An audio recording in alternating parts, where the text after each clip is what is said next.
I want to start with something deeper, and that is our humanity. Humanity is this. We once asked how we could be friends given our disagreement on lots of things. Justice Scalia answered, "I attack ideas. I don't attack people." And we saw it from the president in that unforgettable moment on Friday night. You're telling me now for the first time. She led an amazing life. What else can you say? She was an amazing woman. Whether you agreed or not, she was an amazing woman who led an amazing life.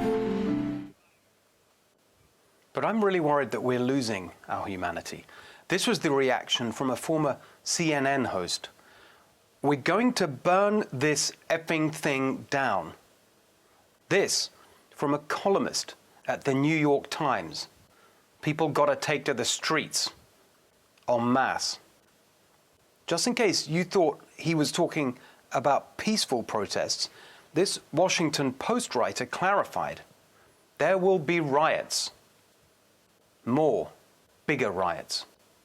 And there's plenty more where that came from. What has happened to us? Even before the new pressures over the Supreme Court, there was an assumption, not a fear, but an assumption that there will be violent conflict after the election. Academics have just calculated the death toll from this summer's protests. Over 700 killed, thanks to police retreat, mostly black and Hispanic, just in June and July. The real death toll is almost certainly over 1,000. And people are just assuming there'll be more after this court fight. Some are speculating about a second civil war. Senators like Democrat Richard Blumenthal throwing out wild threats. We are descending into barbarism. Remember Justice Ginsburg quoting her dear friend Justice Scalia, "I attack ideas, I don't attack people." Well, that's gone. I first noticed it with Brexit, then Donald Trump, and now it's out of control. People won't talk to those they disagree with. They're abusive. They call them fascists. People are frightened to say what they think. Friendships break up. Families break up over politics. This is madness, absolute madness. Where is our humanity? Trump's not Hitler. Ask a Holocaust survivor.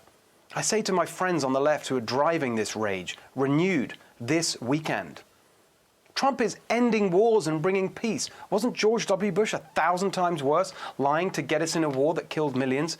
Yes, we need to fight racial injustice, but Trump's the only one at the federal level who actually did anything on police reform. He improved the lives of black people and the most vulnerable in our society more than any recent president. What is it about him that's worth someone's life lost in a riot, or lost to crime while the cops are distracted by the riot, or retreating from the neighborhood for fear of causing a riot? What is it about Trump that's worth destroying the small business someone worked all their life for, or a friendship, or a family? This is crazy.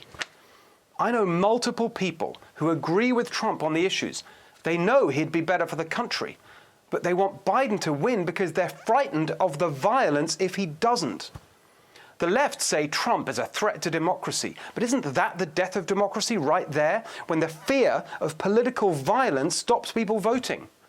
This doesn't come from nowhere. This madness is manufactured. People have been riled up by ridiculous, irresponsible rhetoric like this. If the president had done his job from the beginning, all the people would still be alive. All the people, I'm not making this up. They've been riled up by every toxic ad from the Lincoln Project, every inflammatory rant from Morning Joe, by Instagram and Facebook and MSNBC and CNN, all of them. One gross, cynical outrage machine hyping hate for profit. What kind of example are we setting for our children?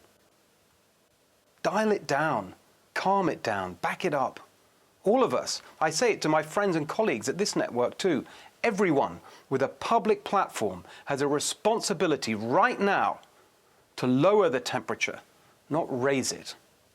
And we can see now that the social media platforms are a huge part of this disaster. The tech companies say they're just a mirror reflecting the best and worst of us. It's not a mirror, it's a megaphone. and their systems are specifically designed to amplify the worst, because that's what gets attention. But no one's going to come off social media unless everyone else does.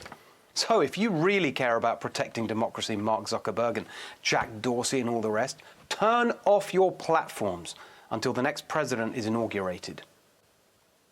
Lower the temperature. Attack ideas, not people. You can disagree with someone without questioning their motives or their character. There are big issues at stake in this election and in this court process. Get engaged, argue it out, but lower the temperature. That's what we'll try to do tonight on our main focus, the court issue and everything else. Let's start with the facts. Since 1900, there have been 9 Supreme Court justices nominated in a presidential election year, and 6 of them were confirmed by the Senate. Of those 6, the average time between the confirmation vote and the election was 221 days. The shortest gap was in 1916 with Justice Clark, who was confirmed 106 days before the presidential election. But remember that 70% of all nominees since 1900 were confirmed in 45 days or under, and in fact, 13 of them were confirmed in a week or less, 4 on the same day they were nominated. Look, everyone's out with their claims and counterclaims, accusations of flip-flops and hypocrisy, but the truth is, no one's hands are spotless here. And we know perfectly well that either side will do what is in its own political interest within the Constitution. The Constitution is clear. President Trump has every right to nominate someone now, and Mitch McConnell has every right to hold a vote, either before or after the election. It was also within Mitch McConnell's constitutional right not to have a vote in 2016. But that didn't seem fair or reasonable. That's why the Democrats are so outraged now, and we have to understand that. The president has already said he'll make a nomination, it will be a woman, and he'll do it quickly. So in practical terms, the only 2 questions are who and when. Who to nominate, when to hold a vote. I'm not a legal expert, so I'm not going to weigh in on the first question, but I do know something about politics and elections. The White House and the Senate are also at stake here. Lose those, and you get not just the court packing the Democrats have promised, but the end of the legislative filibuster, statehood for D.C. and Puerto Rico, gerrymandering state legislatures to then fix congressional districts, and of course, getting rid of the Electoral College. The far left are taking over the Democratic Party, and there is a very real, very frightening prospect that they will take over the country and do permanent harm.